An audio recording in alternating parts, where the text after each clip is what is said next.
आजच्या व्हिडिओत तुम्ही पाहणार आहात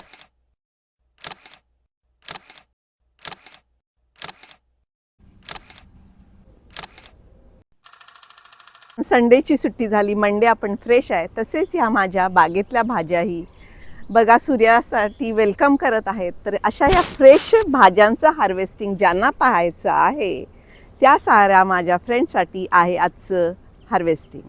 तर या असं आपल्याला कौतुक असतं, कुतूहल असतं की आपण लावलेली भाजी किती मोठी झाली आहे. तर मलाही बघायचं आहे. मी आज एक फर्स्ट टाइम एका बीटरूटचं हार्वेस्टिंग करणार आहे. तर चला.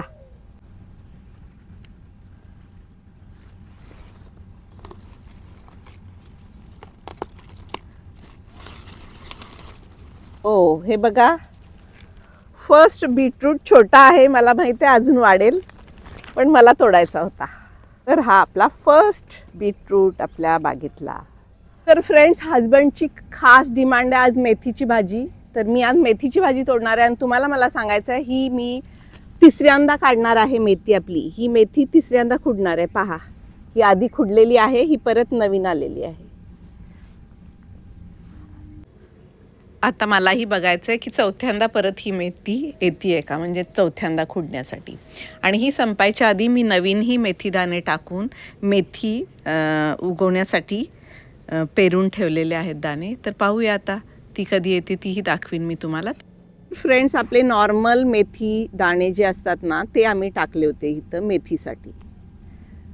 तर ह्याच्यापासून आम्ही बिया वगैरे काय बनवत नाही. ह्याला फुलं यायच्या आधी आपल्याला मेथी तोडावी लागती. तर फुलं यायच्या आधी ही, नाहीतर मग मेथी कडू होते. याच फुलांना नंतर शेंगा येतात आणि मग त्याचे मेथी दाणे, मेथीच्या बिया भरतात. मी मेथीमध्ये शेंगदाण्याचा कूट घालते आणि लसूण मिरची. आणि कोणतंही औषध किंवा रासायनिक खत न वापरता जर स्पीड म्हणाल तर गेल्या 3 आठवड्यामध्ये मी 3दा मेथी खुडली. शेवटचंच फळ असेल, आम्ही हा वेल काढून टाकणार आहे, कारण ह्यानं भरपूर फळ दिलं आपल्याला. आणि तुम्हाला मी नवीन लावलेला काकडीचा वेल कालच दाखवलेला आहे. तर चला ह्याच्या काकड्या तोडून घेऊया. नेक्स्ट व्हिडिओमध्ये हा सगळा जुना वेल काढून मी नवीन काकडीच्या बिया पेरताना दाखवणार आहे, म्हणजे नवीन वेल येतील आपल्याला. तर तो नेक्स्ट व्हिडिओही कंप्लीट पहा. तुम्हाला माहितीच आहे माझी ही बाग सेंद्रिय आहे, त्यामुळं कोणतंही रासायनिक औषधं किंवा खतं आम्ही वापरत नाही. त्यामुळे चॅलेंजेस पण भरपूर आहे. सुरुवातीला आपल्याला पीक कमी मिळतं, पण संयम ठेवावा लागतो, कारण रासायनिक काही वापरलं नसल्यामुळं माती माझी खराब होत नाही, मातीची क्वालिटी छान राहते आणि सुरुवातीला कमी पीक मिळतं. पण ठीक आहे, आपल्या तब्येतीसाठी, आरोग्यासाठी ह्या सेंद्रिय भाज्या पिकवल्या पाहिजेत आणि त्याच खाल्ल्या पाहिजेत. शेणखत, जीवामृत आणि कंपोस्ट वापरल्यामुळे माती जिवंत राहते आणि जमीन खराब होत नाही. तर फ्रेंड्स, सेंद्रिय शेती ही केवळ शेती नाही, तर ती एक निरोगी अशी जीवनशैली आहे. थोडी मेहनत आणि संयम ठेवला तर आरोग्य, निसर्ग आणि समाधान तिन्हीही मिळतं. पण आम्ही सेंद्रिय शेतीमध्ये आमचा मूलमंत्र आहे की आम्ही क्वांटिटी बघत नाही, तर क्वालिटी बघतो. जी क्वालिटी आपल्या हेल्थसाठी चांगली आहे ती. तर फ्रेंड्स, काय दाखवते, गाजरं हे पहा डोकं वर काढायला लागलेत. थोड्याच दिवसात म्हणजे आपल्याला गाजराचं हार्वेस्ट मिळेल. तुम्हाला माहितीच आहे, पपई आपण नॅचरली पिकवतो. घरी आम्ही ह्याला आता कागदात बांधून ठेवतो. अगदी 4 दिवसात मस्त पिकती ही आणि इतकी गोड लागती नॅचरली पिकवल्यामुळं. चला आता चपट्या घेवड्याच्या शेंगा तोडूया या वेलापासून. आता काकडीच्या जादुई वेलानंतर हा आपला जादूचा वेल झाला आहे. कधीही मी आले तरी शेंगा मिळतात एका भाजीच्या. फक्त एकच आहे, शेंगा पण हिरव्या कलरच्या, वेल पण हिरव्या कलरचा. आपल्याला शोधून शोधून शेंगा काढाव्या लागतात, पण छान वाटतंय.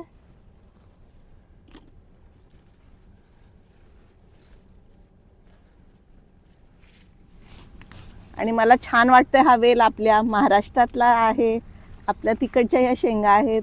इथं सहसा कोणी ह्या शेंगा एवढ्या खात नाही, पण टेस्टी होती ह्याची भाजी, तुम्हाला माहितीच आहे.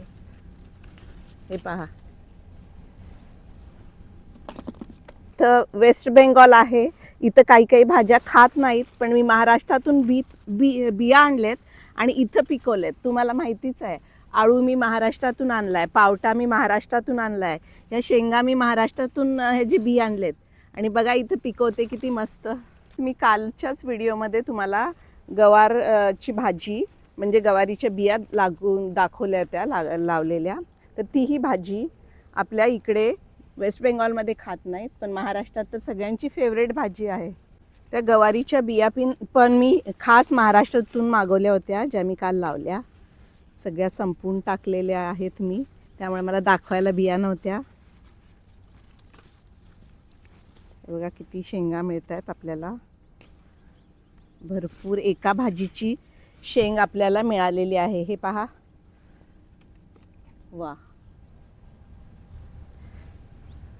सर्वांची आवडती भेंडी आणि हे बघा मध्ये मध्ये मिरचीची रोपं लावलेली आहेत. आपल्या बोंगी मिरच्याची, शिमला मिर्च.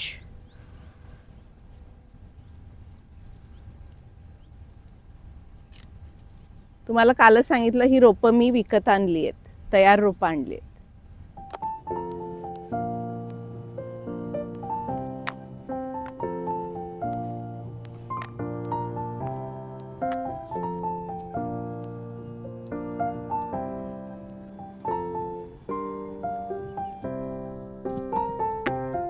बथुआ या भाजीच्या बिया टाकल्या होत्या, बघा कशा आल्या सगळ्या. तर आम्ही जमिनीचा छोटाही पीस असा वेस्ट केलेला नाही आहे प्रत्येक पीसमध्ये, कारण इथं जमीनच इतकी छान आहे, कुठलीही भाजी लावा ती छान येते, त्यामुळं आम्ही त्याचा पुरेपूर फायदा घेत आहोत. तुमच्या माहितीसाठी सांगते, बथुआ ही भाजी हे लोक ना सरसोच्या सागमध्ये वापरतात. सरसोचा साग जो बनवतो ना आपण, त्यामध्ये पालक आणि बथुआ वापरतात. चला, भेंडी पण मिळाली आपल्याला भरपूर अशी. आज मल्टिपल हार्वेस्टिंग झालं आहे, खूप साऱ्या विविध प्रकारच्या भाज्या तोडलेल्या आहेत आपण. फ्लावरचे गड्डे पण रेडी आहेत, पण आज तोडत नाही आहे. हे पहा, सरप्राईज एक मस्तपैकी काय तयार होत आहे पहा, किती सुंदर असा कोबीचा गड्डा तयार होतो. आता नंबर येतो पालक. थोडंसं कंटाळवाणं काम आहे, पण मला तोडावंच लागणार आहे, कारण तुम्हाला माहीत आहे बिया यायला लागलेत त्याला, पालकाला. तर ज्या बिया येतात त्या मी वाळवणार आहे.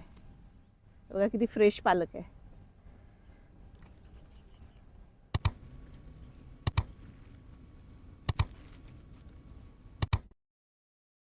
चला फ्रेंड्स, आजचं हार्वेस्टिंग पाहूया.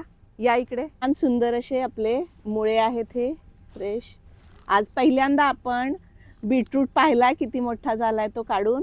आणि या सुंदर कोळ्या कोळ्या भेंड्या. आपण काकडीचा वेल सगळा काढून टाकणार आहे, सगळ्या काकड्या काढल्यात. या आपल्या सगळ्यांच्या फेवरेट चपट्या घेवड्याच्या शेंगा. ही मेथी खास हजबंडसाठी आज खुडलेली आहे. एक आपण पपई काढली आहे आणि हा खूप सारा फ्रेश असा पालक. तर फ्रेंड्स, प्लीज व्हिडिओ आवडला तर व्हिडिओ लाईक करा, शेअर करा, कमेंट करा आणि माझं चॅनल अजूनपर्यंत सबस्क्राईब केलं नसेल तर जरूर सबस्क्राईब करा. परत भेटूया अशाच सुंदर हार्वेस्टिंगच्या व्हिडिओसोबत. तोपर्यंत स्वतःची काळजी घ्या. Bye. Thanks for watching friends.